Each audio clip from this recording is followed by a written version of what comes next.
Mira, yo soy fisioterapeuta y trabajé 20 años, primero en lo que fue el Instituto Nacional de Neumología en México, que lo cambiaron a Hospital General en 1970 por una genialidad de los políticos de esa época. Y obviamente que como fisioterapeuta yo utilizaba toda la física clásica, pero el aspecto de biomagnetismo se quedaba a un lado. Utilizábamos la electricidad como elemento tanto de diagnóstico como de terapia, pero el magnetismo casi no. Y obviamente después, cuando ya fui médico cirujano, pues seguí investigando, pero lo fundamental es que me invitaron a un cursillo, a un seminario del doctor Richard Bernard-Meyer, donde él aseguraba que podía medir las distorsiones del pH de los órganos internos por medio de campos magnéticos. Obviamente que es en forma indirecta y cualitativa, no cuantitativa. Pero como quiera, eso ya nos da una idea del fenómeno. Y con eso yo empecé a trabajar viendo pacientes. 9 de octubre de 1988, llega a mi consultorio un paciente con una patología bien definida, que se trataba del VIH, y gracias a él empecé a revisarlo y descubro que no están aislados los campos magnéticos en el cuerpo, sino que siempre están asociados. Obvio, si algo se va a la acidez, algo se va a la alcalinidad. Y cuando yo encontré esa relación y por medio de campos magnéticos impacté esas dos cargas, el paciente mejoró espontáneamente y finalmente curó. Y eso para mí abrió todo un campo de investigación. Uno de los planteamientos que hicimos al doctor Gois era si el biomagnetismo podía o no curar el SIDA. Él hizo una clara diferencia entre lo que es el SIDA y el VIH, y estas son sus respuestas, en las que nos asegura que este problema puede ser sanado por el biomagnetismo. Son dos fenómenos diferentes que hasta la fecha se confunden. El SIDA es un fenómeno complejo. Son asociación de microorganismos, principalmente bacterias, hongos, parásitos, pero si encuentran dentro de ese esquema VIH, que es un virus, entonces le llaman SIDA. Pero hay muchos pacientes que se mueren por inmunodeficiencia, por traumatismos, por intoxicación, por infecciones, en fin, muchas causas pueden provocar el SIDA. Y el VIH es un virus, como cualquier otro. Y obviamente que si se asocian los dos, ya se le llama SIDA. Los Estados Unidos fabricaron antirretrovirales y los impusieron como método terapéutico, pero en 28 años no se ha curado un solo paciente con antirretrovirales. Y sin embargo se siguen utilizando en todos nuestros países. Pero son otros fenómenos de tipo económico, más que nada. No nos metamos en ese aspecto. Pero el VIH y el SIDA se curan con el biomagnetismo.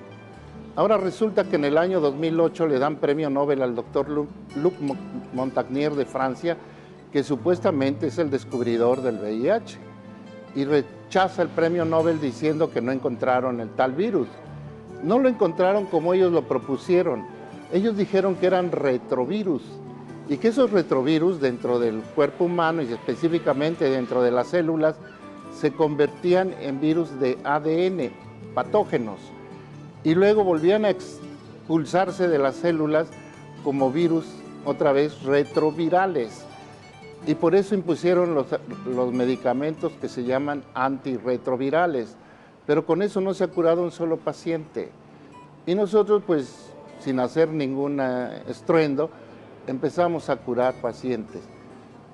2 años después, en 1990, yo me acerqué al Instituto de Tratamiento del SIDA, que en México se llama CONASIDA, y propuse este programa, pero fui rechazado violentamente. Me dijeron que no tenía ningún interés en que yo curara esa enfermedad y menos con imanes. Entendamos que hasta la fecha lo que priva pues es la alopatía, y lo que tratamos de usar los médicos inclusive pues es la alopatía, medicamentos que curen, ya sea tomados, inyectados o inducidos por algún sistema. Pero los campos magnéticos no se toleran porque tienen varios defectos. En primer lugar, curan. En segundo lugar, no cuestan. pero eso es fatal para la industria farmacéutica o para el laboratorio.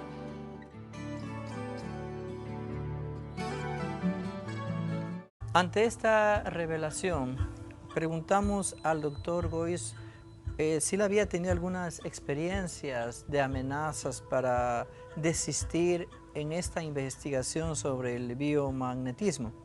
Escuchemos qué nos contó de esta experiencia. He sido amenazado, he sido llamado ante las autoridades, no sanitarias tanto como la Agencia Federal de Investigaciones. He sido lastimado, o sea, en el sentido de ser ofendido a mí y a mi familia. Pero pues tengo que aguantar y mientras Dios me dé vida tengo que seguir promoviendo esto. Ya tenemos gente en toda Europa y gente en toda América que está trabajando, pero todo bajo la norma de curar y callar.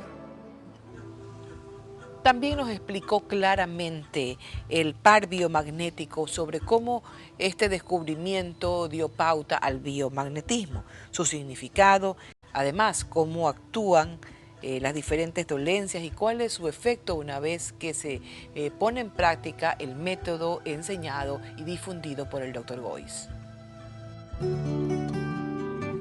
Esto quiere decir que todas las patologías orgánicas generan en el organismo distorsiones del pH. El pH es la proporción de hidrogeniones que guardan las sustancias orgánicas. Nuestro organismo es agua, 80% es agua, y el otro 20% pues es materia también sin consistencia. No somos metales, no somos maderas duras, no. Nuestro organismo es todo dúctil y tenemos dos grandes elementos descubiertos por la doctora Esther del Río, que es el agua cristal o los cristales de agua, porque nuestra agua dentro del organismo no es H2O, sino son estructuras de tipo cristaloide que guardan los elementos de los cristales, o sea, memoria y fenómenos ópticos. Y esa agua nosotros la generamos en nuestro propio organismo y son 37 moléculas asociadas de agua. Y eso asociado también a la red ferrosoférrica, porque nosotros tenemos gran cantidad de fierro, no solo en la hemoglobina, sino distribuido en todo el cuerpo, que nos da la connotación de seres energéticos, luminosos, magnéticos. Y obviamente que esos fenómenos asociados a los conceptos de la física relativa, de la física cuántica y de la física de la elasticidad, que ya se conocen, nos permiten inducir dentro del organismo magnéticamente las cargas para que choquen, y lo que aquí es ácido y aquí es alcalino, chocan, se neutralizan y caen dentro de la estructura normal del cuerpo humano, y en ese momento se cura el paciente. Y esto ya ha pasado por todos los filtros clínicos, de laboratorio bioquímico, de laboratorio biológico, de imágenes. Y en 2008 se hizo un trabajo en más de 200 pacientes en la ciudad de Marbella, España, a cargo del doctor Raymond Ilú, con microscopía de campo oscuro. Y se demostró por medio de esa técnica que en el 100% de los pacientes se corrigió todos los elementos de la sangre, glóbulos rojos, glóbulos blancos, plaquetas, oxalato de calcio, grasas, en fin. Y en el 90% de los pacientes desaparecieron todos los patógenos. Porque esto es lo grave, que se están curando los pacientes en forma expedita. Y eso es desastroso para industrias que basan su tratamiento en tratamientos largos, prolongados. Los mismos antibióticos tardan días, a veces semanas en hacer su efecto.